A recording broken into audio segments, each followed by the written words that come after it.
खट्टा खाने वाली चुड़ैल। रात को अचानक राधिका मौसी को किचन से कुछ गिरने की आवाज आई। उन्होंने बाहर निकल के देखा तो किचन में उन्हें कोई सफेद साड़ी में दिखा। वो चीख पड़ी, हे भगवान, आलतू जलालतू आई भला को टालतू, आलतू जलालतू आई भला को टालतू। राधिका मौसी को चीखते सुनकर श्रवण बाहर आता है भागते हुए। अरे माँ, क्या हुआ? क्या देख लिया? दादी माँ आ गई क्या सपने में? अरे बेटा, रसोड़े में देख तो कौन है? श्रवण रसोड़े में झांक कर देखता है और उसे कोई नहीं दिखता अंदर। अब रसोड़े में तो कोई नहीं है माँ। कोई सफेद साड़ी में नहीं है क्या? नहीं माँ, कोई भी नहीं है। चिल्लम चिल्ली की आवाज सुनकर काजल भी वहां आ जाती है। अब क्या हो गया माँ जी? अरे बेटा, रसोड़े में एक चुड़ैल थी सफेद साड़ी में। अरे क्या कर रही थी वो अंदर? अरे बताया नहीं, कल आएगी ना तो पूछ लूंगी। चुड़ैल जी, आपका क्या प्लान है? माँ जी, रात बहुत हो गई है, आपने कोई बुरा सपना देखा होगा, चलिए सो जाइए। राधिका मौसी सोने तो चली जाती है, पर उनको रात भर नींद ही नहीं आती। वो कुछ भी उलझुल बातें सोचने लगती है। कहीं चुड़ैल की वजह से तो घर में टेंशन नहीं हो रहा, कहीं उसी की वजह से तो वो दादी नहीं बन पा रही। सुबह जब राधिका मौसी रसोड़े में छानबीन करती है तो पाती है कि नींबू का अचार गायब है। चुड़ैल नींबू का अचार ले गई? मुझे तो ठीक नहीं लग रहा कुछ। चुड़ैल को भी पता है कि जिंदगी का असली मजा तो खट्टे में ही है। राधिका मौसी झट से श्रवण को फोन कर देती है।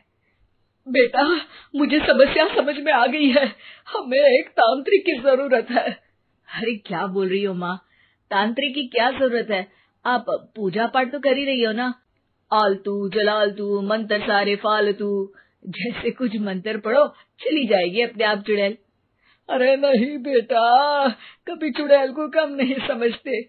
अरे तुझे पता भी नहीं चलेगा कि कभी वो छल करके काजल की जगह घर की बहू खुद बन जाएगी। क्या माँ, कुछ भी बोल रही हो? कहाँ काजल और कहाँ चुड़ैल? वैसे एक बात बताओ, काजल को अगर गाने के लिए बोल देना तो चुड़ैल काजल की आवाज सुनकर घर तो क्या, धरती लोग छोड़कर चली जाएगी। तुम ना पढ़े लिखे बच्चे हर चीज को मजाक समझते हो। तुम रहने दो, मैं खुद ही तांत्रिक को बुला लेती हूँ। अच्छा सुन, शाम को इमली लेके आना। क्या है कि चटनी खाए बहुत दिन हो गए है ना? नहीं माँ, इमली तांत्रिक से ही मंगवा लो ना, आटा वगैरह भी उसी से पिसवा लेना। देखो मुझे काम करना है। श्रवण रात को कई तरह की सब्जियों के साथ माँ के कहने पे चटनी के लिए इमली भी ले आया था, लेकिन राधिका मौसी के दिमाग में अलग ही फिल्म चल रही थी। उन्हें अब सिर्फ शक ही नहीं यकीन होने लगा था कि शायद चुड़ैल ने श्रवण पर अपना जाल बिछा दिया था, जिस वजह से श्रवण उनकी बात ही नहीं मान रहा था। पर कोई नहीं, आने वाली रात में राधिका मौसी खुद तैयार हो गई चुड़ैल को पकड़ने के लिए। रुद्राक्ष की माला, तुलसी का पत्ता, हनुमान चालीसा सब हाथ के पास ही था, बस चुड़ैल का इंतजार था। और जैसा राधिका मौसी ने सोचा था वैसा ही हुआ। वो चुड़ैल उस रात भी आई, पर वो राधिका मौसी से तेज निकली और राधिका मौसी के उससे पकड़ने के पहले ही वो भाग खड़ी हुई।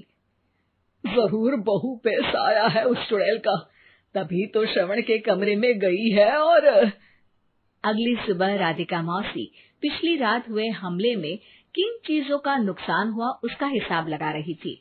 उनके खेमे से एक आम के अचार की शीशी भी गायब हो चुकी थी और वो इमली भी जो कल श्रवण लेकर आया था।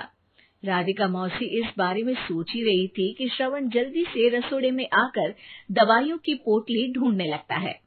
अरे बेटा, क्या हो गया? अब माँ, वो काजल की तबीयत खराब है, बहुत घबराहट हो रही है उसे। हे भगवान, मैंने पहले ही कहा था कि तांत्रिक को बुला लेते हैं, पर नहीं। अब देखो, उस चुड़ैल ने काजल को अपने वश में करना शुरू भी कर दिया है। हालांकि श्रवण भूतों में विश्वास नहीं करता था, पर अब वो भी डर जाता है। और राजी हो जाता है एक तांत्रिक को बुलाने के लिए।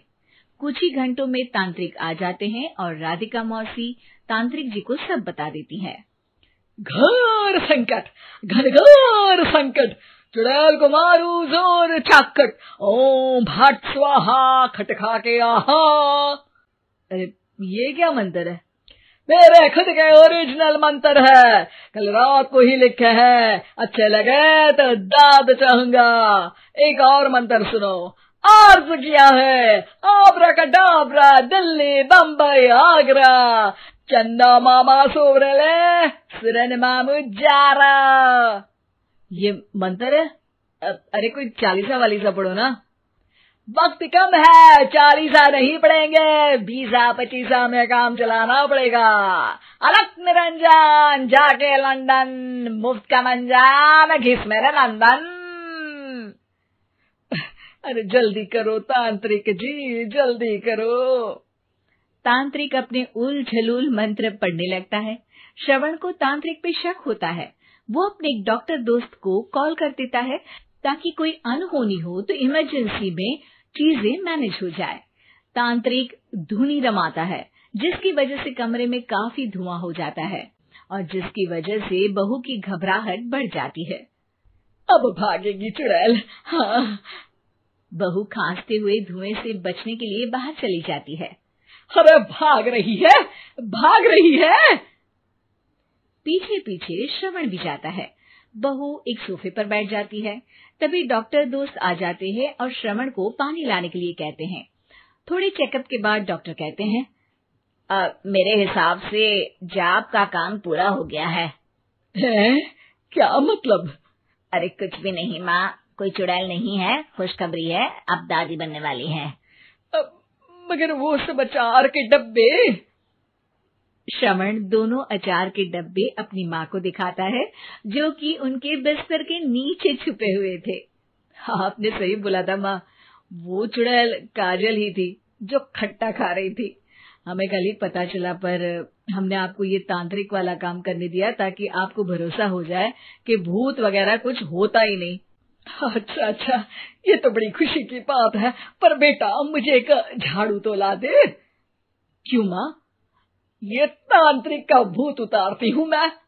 अब तांत्रिक राधा मौसी के डर से घर से भाग निकलता है और राधा मौसी उसके पीछे भागती है। अरे संकट ये घनघोर है, तांत्रिक मुआ चोर है।